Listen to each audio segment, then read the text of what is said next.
If you like shooting instant film like Polaroids or Instax, then I have a pretty cool camera to show you. I bought this camera last year and I used it a lot for the first month or two, but then after that I didn't really pick it up since I didn't really want to buy any film. I was pretty stupid to not use it without film since it's a digital camera, and the camera that I'm talking about is the Fujifilm Instax SQ10. This camera is a pretty unique camera in that it can shoot digital images and print them out as instant film. It has two modes on it called auto and manual. Auto will just print out every photo that you take, and manual will let you take as many photos as you want as long as you have an SD card in it, and then select which ones you actually want to print. The reason I bought this camera was because I wanted an instant film camera, but I didn't really want to, have to really be careful with my shots. I just wanted to take this to places and just get shots and be like, yeah, I may be able to print that one, or I don't really want to print that one. And that was the problem with like the other Instax cameras or Polaroid cameras. I didn't like the idea of every single photo that I taken being printed, since a lot of them can mess up. Like a lot of Polaroids out of focus, as well as Instax. Sometimes the film messes up, sometimes the photo's just not very good, and like it's really costly when you are spending, I don't know, like £2 per photo on Polaroid film. Instax is a bit better, but it's still ridiculously priced for instant film, which is not exactly super high quality. And that's when I remembered a camera that my friend Matt had. I remember seeing it when he took it to Bristol on the Bristol trip last year, and I was wondering what it was. I'd done some research and I found out that it was this one. And what was pretty lucky for me is a photographer I know that lives near me was actually selling his. I ended up buying his as well as a bunch of film that he had. I'm very glad I bought it, but I really wish I used it more since I barely used it when I first got it. Well, I say I barely used it, I used it a lot for the first month or two, and then after that I just didn't touch it again. But recently I've been really interested in Jen's Polaroid. I just really enjoy how it works and I just like the photos from it, and I remembered that I have this. After finding the camera, I found some film that I lost as well, since I was completely changing my room round, and yeah, I lost this film when I first got the camera, and I'm so glad I found it. I ended up taking some photos and I really enjoyed them, and I just thought I'd buy more film. I bought 2 packs of film for £16. It was like a duo packet of film, so that's £8 a pack and there's 10 shots in each pack, and that is a lot better than Polaroid, considering I think one pack of Polaroid is £16 and you get 8 shots. But after playing with this camera for a little bit, I realised why I bought it and why I loved it so much for those first 2 months. It's just such a fun and unique camera to use. It's unlike any other camera you will ever use, and it's just incredibly fun. There is an Instax SQ10, which is like the next generation of this camera, but from what I can tell, it's just not as good, and this camera is just a lot better. If you care about specs, I'll quickly read them out now. It was released in October 2017. It has a 3.7 megapixel sensor, and that sensor is a 1/4 inch CMOS sensor creating a 1920 by 1920 image. There's a 3-inch 460,000 dot LCD monitor on the back, and the lens is a 28.5mm f2.4 35mm equivalent, and it also creates Instax square prints, which are 2.4 inches by 2.4 inches prints. That is a lot smaller than a Polaroid, but honestly, they are still decent sized. I actually quite like the size, although I do think Polaroid prints are better because they're larger. This is still great, like this is great, and it's a lot cheaper, so I prefer this in general. So yeah, I bought some more film and I decided to shoot some photos for a project that I'm doing. Basically, I wrote this project down when I first got the camera, and after picking it up, I knew that this was the perfect time to create it. This project is basically just about Cornwall. I'm not going to go too much in depth about it, but basically I'm making like a video over the entirety of summer, and at the end I'll have a product that I can hopefully sell and share with everyone. So like I said, I went out and took photos for this project, and I basically just went to a few locations that I thought could be good for this project and took some photos. One of my favourite things about this camera is the fact that you can just shoot as many shots as you like and not be worried about completely wasting them, because I would have completely wasted many shots while taking these photos. Some of the images that I took with this camera were absolutely terrible, and I'm so glad I had the choice to print them. Well, it does sort of take away that instant feel of taking a photo and have it pop out straight away. It is also a lot nicer because you don't have to worry about wasting money. It also means that you can just take so many photos and just pick which ones you like, and that is just amazing to have in an instant camera, and it's perfect for me for this project.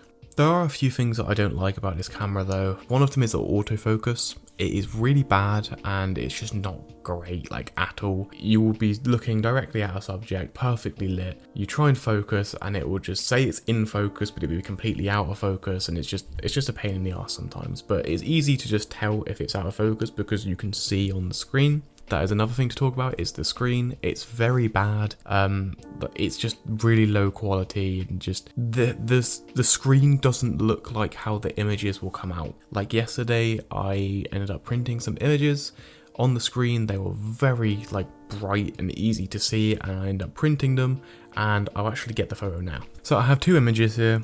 I printed them yesterday. In these images, the parts that are dark, they were easily visible, but they are just not in the print. Like, you can barely make out what those images are, and it is just frustrating sometimes when you do print a photo and it is just nothing like what the screen looks like. But I guess you just have to keep in mind to overexpose your images in camera, I guess. And I guess that's another thing to talk about, is the exposure. It's not great at all. In fact, I'd say it's really bad, because unless you were looking at a subject that is very evenly lit, like the whole scene is evenly lit, then it is going to be really underexposed or really overexposed. And because it's basically an automatic camera, you can't really change that. There are these little options that you can do in the camera to overexpose or underexpose your image, but all that's really doing is editing the image. It's not actually changing the shutter speed or the aperture, which is very annoying. And I just wish that was changed, because it's so annoying sometimes. Like,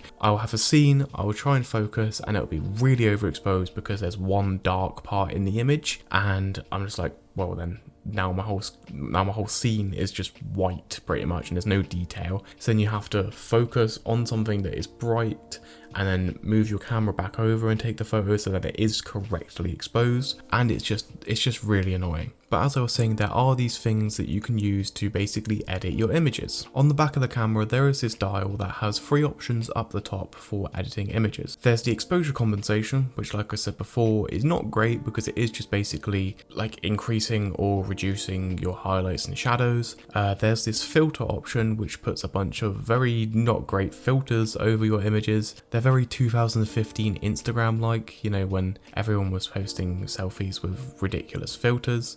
It's sort of those style filters. And there is this vignette option, which actually is very useful. I found that if you pair the exposure compensation option as well as the vignette option, you can pretty much bring up the shadows in your image and also reduce the highlights if they are in the corners, and it doesn't look too unnatural. That's a good way to control the exposure when your image hasn't turned out as you had expected, which is kind of common with this camera, which is kind of annoying, but I still love this camera. There are also 3 other options at the bottom of the dial. One of them is a print button, one of them is a back button, and one of them is like a to check your images gallery button. There's also a big button called menu in the middle, and it just has a bunch of options in there. What I quite like with this camera is there's multiple ways to navigate around your photos, the menus, and just everything. There's a scroll wheel, which you just turn to go through menus and select different things, but then there's also like an up, down, left, right D-pad sort of thing built within the scroll wheel. It's very useful for navigating your camera, and I just really like how it's done. Sometimes it is a bit annoying because some things that you think would just be like the D-pad are actually the scroll wheel, and it just messes you up a little bit, but you do get used to it very quickly. There is another thing that I'm not entirely fond of, and that is the on and off button. The on and off button on the camera is basically on the lens. You twist it to turn it on and off, and it is very easy to twist. So if you have it in a bag, it will most likely turn itself on and then waste the battery. Speaking of the battery, it's not great. It's pretty decent, but like it won't last you very long.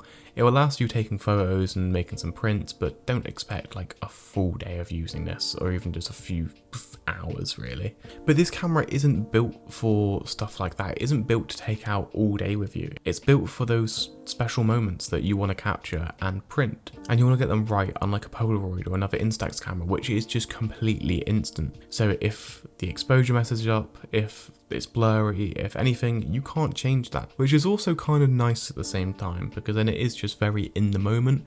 But I think this is better if you want to get nice photos, because it will, you know, keep the photo and you can print it as many times as you want to give to your friends, and you can also just make sure that it's perfect and everyone likes the photo. This camera is also perfect for projects like I'm doing right now. It is absolutely ideal for doing a instant film project, but not wanting to spend a ridiculous amount of money on film that could just mess up and go wrong. Well, yes, it still can go wrong, like these two prints here.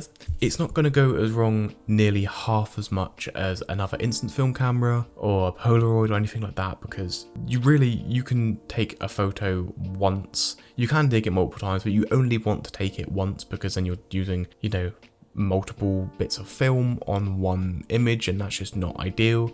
Whereas this camera, you can just, you know, shoot away. If the exposure isn't right, then you can change it and you can get the focus properly and you can get everything to how you want it, and then you can print it, which is just amazing. So if you're wanting to do an instant film project like me, I really recommend this camera. If you're not wanting to do an instant film project, then I still recommend this camera because it's just amazing. Like, it's really fun to use. The images aren't the highest quality and the prints aren't the biggest, and there are some flaws about the camera, but it is just special to have the option to print whatever you like. And it is just really nice having a camera that has the option to do that, rather than just, you know, take an image and it instantly comes out and, you know, the film has just messed up and it's really overexposed or something's wrong with it, and like, it's just very annoying. But with this, you can actually see your images and print them whenever you want, and I really like that. So if you're wanting an instant film camera that isn't just going to make you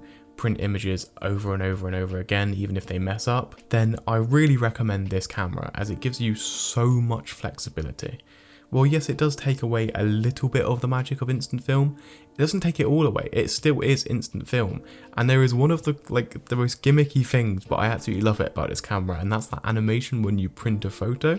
On the screen, it looks like the photo is coming out of it, and it's just so cool. It's really gimmicky, but that definitely adds to the magic of the camera, and it definitely makes up for, you know, not having the classic instant film type camera. I really recommend this camera to basically anyone that wants an instant camera but is just worried about film costs, and they rightfully should be. Film is ridiculously priced these days, and that's why I have pretty much just found digital alternatives to how I like to shoot, and this camera perfectly adds to that collection. I like to shoot instant film, but I don't really like to, you know, spend an arm and a leg on a pack of film that could potentially very badly mess up. So yeah, that's going to be the end of this video. I hope you've enjoyed, and I hope you consider getting this Instax camera, because it is amazing and you'll very much enjoy it. I do have to warn you though, they aren't being made anymore. You can find them on eBay for around £100 to £250, which is quite a lot, but when you take into account the amount of film that you would have saved if you bought a different Instax camera or Polaroid camera, then it really makes up for it, since, you know, you can get like an Instax wide or like an Instax square for like around £100-ish, and you will mess up so many photos that you're just gonna be really annoyed about it, and you probably would have wanted to get one of these cameras. So yeah, I just thought I'd warn you, like, they are a bit expensive, but it definitely makes up for it with how unique they are and how useful they are with film prices, and just, you know, saving you money basically in the long run. So yeah, I hope you enjoyed this video. I shall see you in the next one. Goodbye.